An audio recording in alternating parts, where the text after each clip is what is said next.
Bandwidth for First Updates Now is supported by AndyMark. Are you competition ready? Go to andymark.com and keep your team inspired. And by the Blue Alliance. Keep up to date on all live and archived First Robotics events and team stats at thebluealliance.com. First Updates Now is brought to you by viewers like you. Fun relies on the generous support of our fans in order to continue to keep creating content. Please consider donating, giving bits, or subscribing.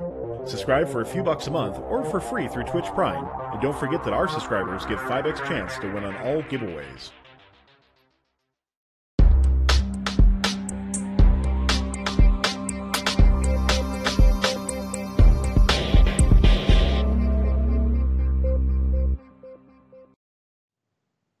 What's up, everyone, and welcome to Read the North Recap.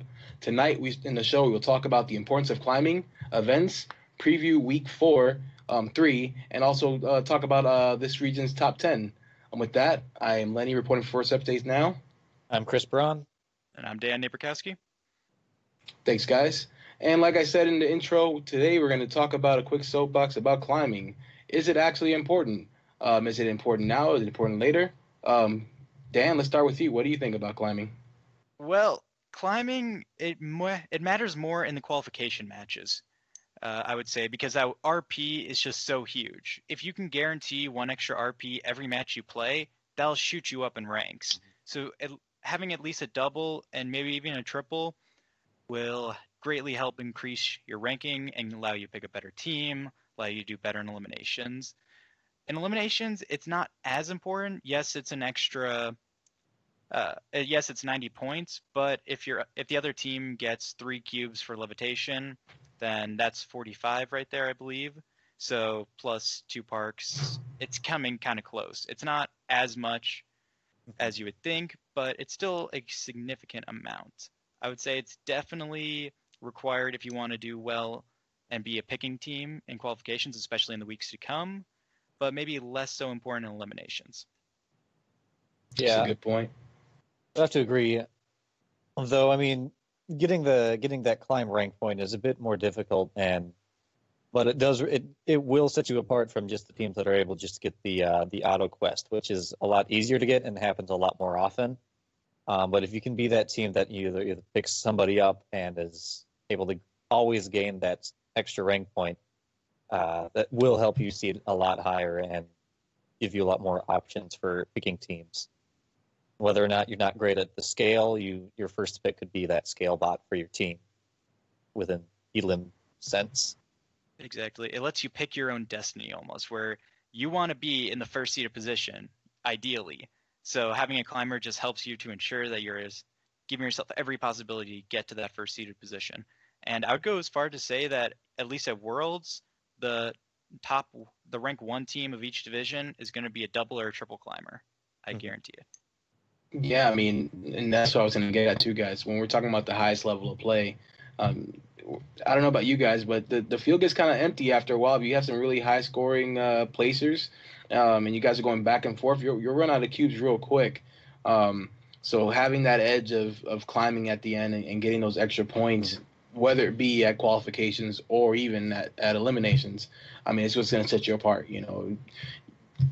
It's night and day almost. Like I at first was thinking about whether it was important or not, but really when you think about it, I mean, it's only week 2, right? But later down the road, when you start people getting more comfortable and really start getting faster and faster cycle times and really going back and forth, that's what's going to set you apart. That's what's going to make you a number 1 pick or a number 1 captain. Mm-hmm. So I think there's going to be at least a couple of teams or alliances at Worlds that are able to do like a triple climb with a buddy bar and then 2 other single climbers. I think that might happen. I think it's going to be very rare. Yeah. But if it does, it'd be very cool. I think you might see a lot of buddy bar climber, and then that third robot is just focused on filling the rest of the vault if it's not already filled. Yeah. Because putting cubes in the vault, I think, is a lot more advantageous than going to park at the end of the match. Yeah. You just throw 2 cubes in, you've already gained more than parking on the ramp. Yeah. The biggest thing I've seen is that a lot of the teams that you would consider powerhouses in recent years, they almost all exclusively went for the double climbers. And some of the more teams that were just very, strong teams, but just below the powerhouse ranking, mostly went for the triple climbers, it seemed, if they went for a climber. So it's just kind of interesting to see the more elite teams trying for a double climber instead of a triple. I wonder why that might be. Maybe just for simplicity, or they think those 3 cubes putting into the vault is worth it, maybe? Yeah, no, Yeah. the levitate comes into play, guys. I mean, that's a big one, and also having just somebody go in and making sure that you have either your switch or the opponent's switch at the last 30 seconds while everyone's trying to like get together and climb, it's huge. So if you can guarantee that you and a partner can get up there, and then you have the levitate, I mean, those 30 seconds is a long time. You can do some damage. So That's actually a really good point, something I hadn't considered, because I always thought that triple climbers would just be better, because those 3 extra cubes that you don't have to put in for levitate, you could be putting on your scale or your switch. But that, you're right, that extra 30 seconds at the end where you don't have to be lining up, you can do a lot in that time. Yeah. That could be a big swing. The levitate is also 15 points, 5 points per cube going in. So you could be giving up an extra 15 seconds of holding the scale as well if you're not putting in those cubes in the vault. right. Which you could have your third robot going to go do if you just have a dual climb kind of system going on. But you can't beat how cool triple climbers look when they work. Yeah, It's pretty They sweet. look awesome. Triple Yeah. climbers do look really cool. Oh yeah. All right. So let's get into the meat and potatoes of the show, guys. We have a lot of recap to talk about. I know the viewers want to know about how they did last week. So, Chris, you want to pop it off for us? I will start it off, but so we're gonna have to go all the way up to Duluth for the Northern Lights Regional up at the Deck Center. It was a very, very solid competition. I headed up to watch the Saturday events flopping between the 2 sides because it's all under one roof, 2 events. But we'll cover the Northern Lights Regional first. That had 58 teams competing, and even a team from Sweden, 68-19 Viking Robotics, flying all the way down from Sweden to come join us in Duluth on very cold. Actually, it wasn't too cold. It was in like the 30s. Oh, 30s was great. But though in the end, team 1259 ended up seeding first and forming their alliance with team 7021 and 2501. But though in the first quarterfinals match, huge upset by the 8th seeded team.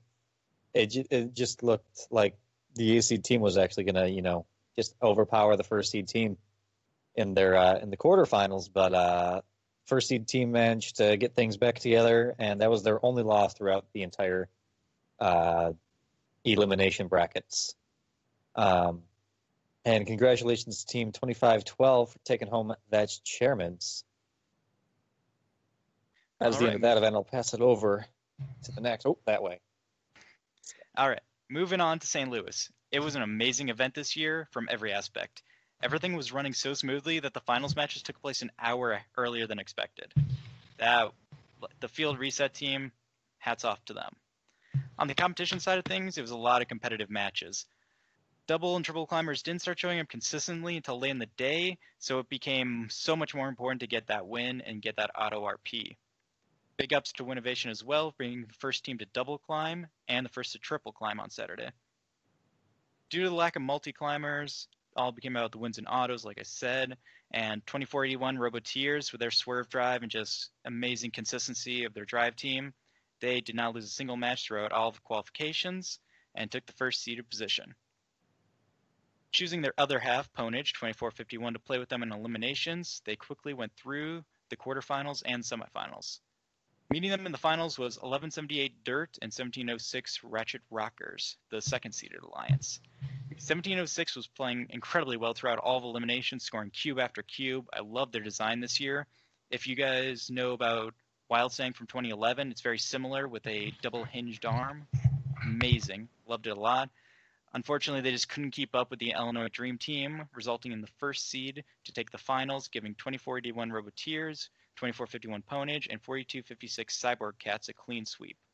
Also, congrats on 2481 on getting a gold Kling Bling with their chairman's win as well. Very, very nice. All that Kling Bling. Kling Bling!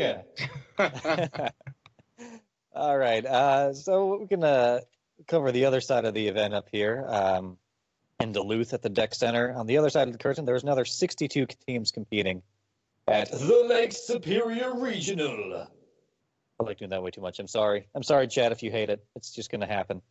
But this competition had some really great robots fighting it out over the scale and all throughout the end bits of the qualification matches.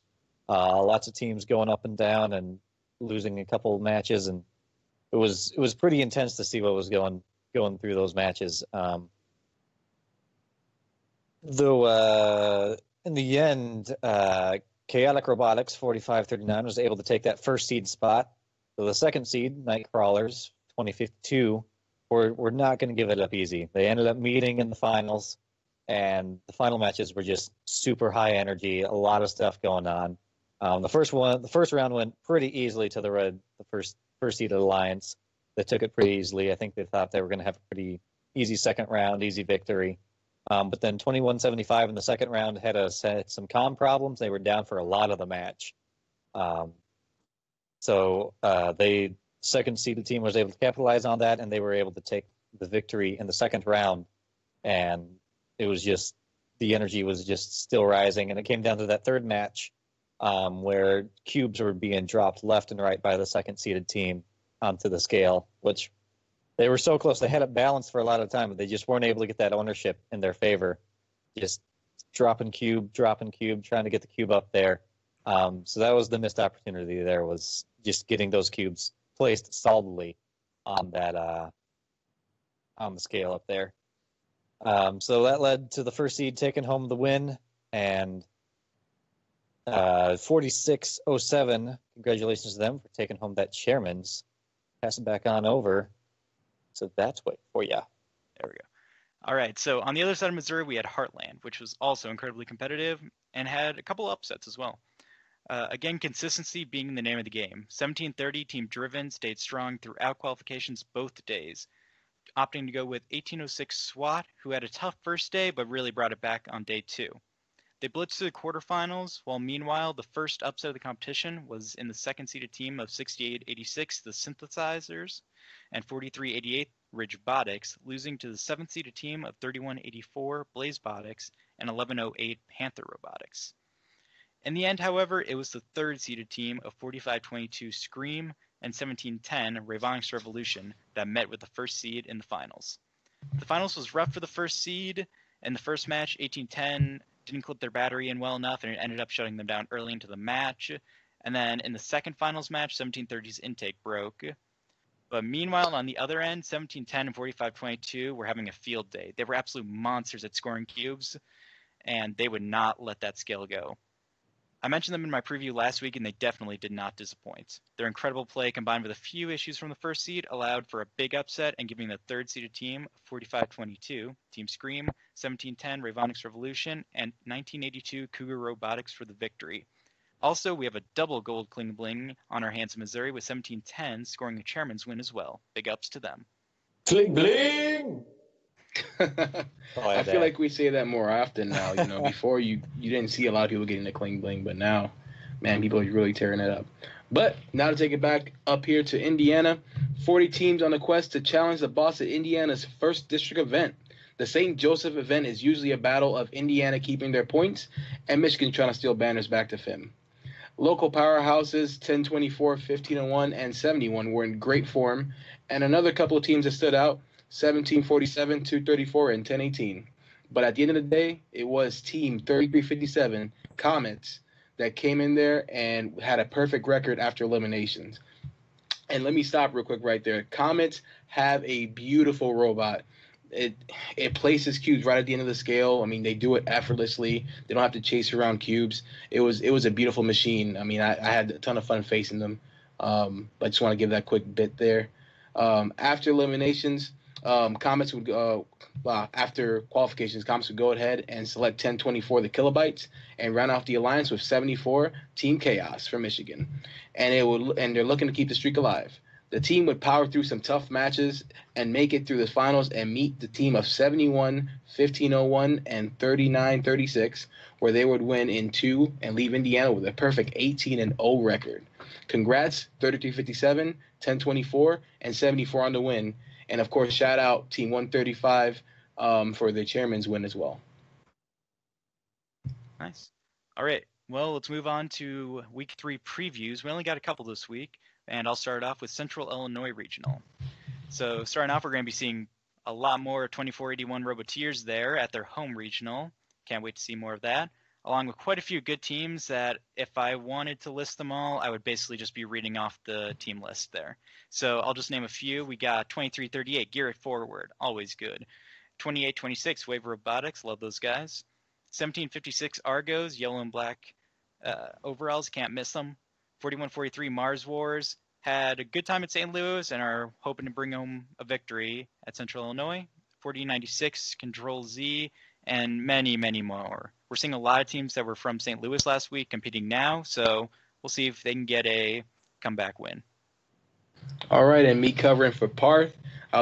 Next week we're talking about the Ryerson District event in Ontario, located right in the 6.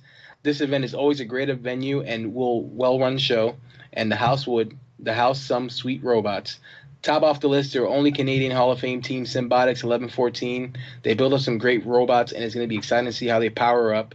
Additionally, we have some second plays already with the big 1286, the Big Bang, and a lovable makeshift robotics 4039, as well as 1246. Look for some waves from 6378, 5406, and 4001 as well. Very nice. So we got all those previews out of the way. We got some top 10 teams to be talking about in our region. The top 10 list of awesome. Yeah, so this is a top 10 list just for the Midwest area, not overall, but all these teams definitely deserve to be on this list. So we got definitely 2481 Robotiers. I mean, it goes without saying. They're just amazing. Absolute powerhouse in Illinois. And then number 2, we got Ponage, who is closely following them. Definitely closely following them, and they're always doing some good stuff. Love their catapult this year. Dan, I got a question. That catapult, man, that is some crazy stuff there. Do you know anything about it? Have you seen it in action personally? Oh, yeah. It's amazing. So basically, we had our 2016 catapults and was using that for prototypes, and it was working. They liked it, so they decided to go for it. But they wanted a multi-shot catapult or a multi-shot launcher. So it's a surgical tubing catapult, and they're actually able to adjust the tension on the surgical tubing in order to actually get you a varied shot. It's really cool, and if you're at a competition with Ponage, definitely ask them about it. It's awesome. Nice. So yeah, that's our number 2. And then does anyone else want to go on to number 3 and 4? I can talk about 3 for sure, because they were it's a Minnesota team representing.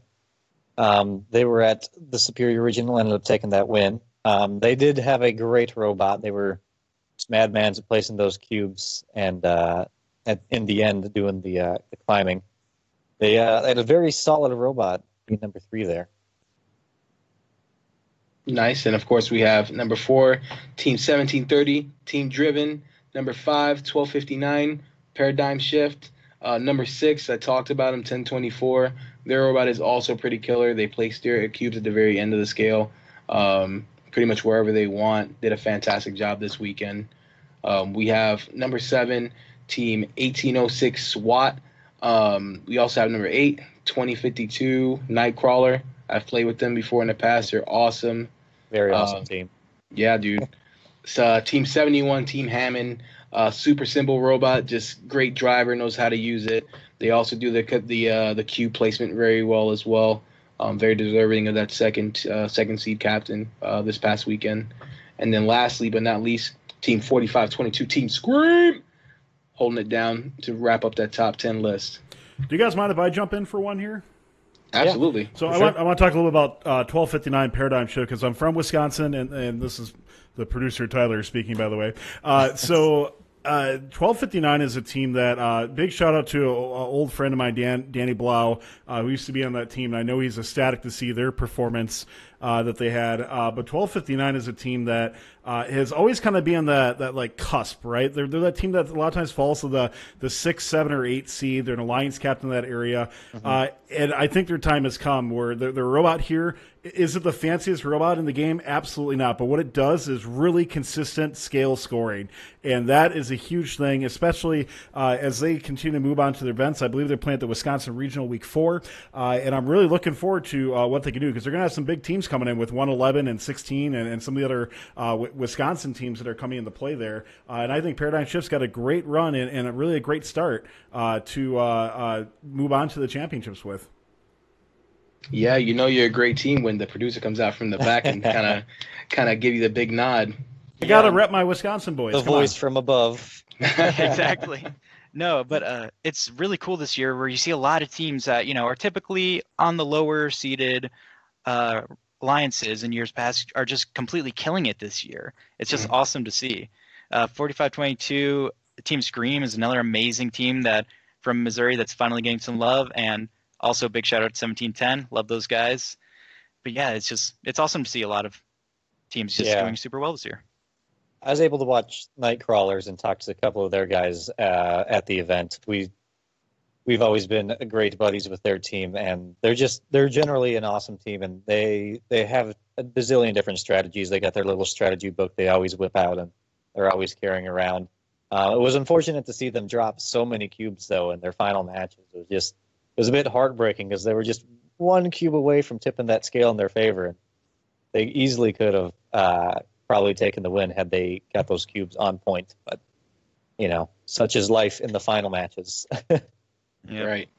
And then kind of real quick to piggyback off what Dan just said, this year is one of those games where if you do one thing supremely well, you can do very well in this game. If you just dominate the switch, you got it. That's a fantastic team. Dominate the scale. Of course, you're going to get picked up really quickly.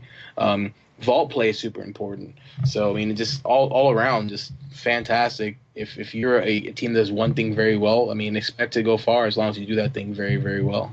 Exactly. It's consistency. Mm-hmm. Consistency is the name of the game. Get it down, and you will go far this year. For sure. Yep. All right. Dan, hit it with the wrap-up. Yep, I will do that. Thank you guys, everyone, for tuning in to We the North. If you want more First Robotics in your life and like what we do, all that we ask is that you let others know about this show and that this is the place you go to for more FRC in your life. If you got a few bucks to share, we appreciate it, but if not, that's cool. We are delighted to have you on board. On behalf of myself, Chris, Lenny, and our producer, Tyler, I'd like to thank you for tuning in, and thank you to all of our moderators in chat. Our next show is Best of the West. Talk to you next week on We the North Recap.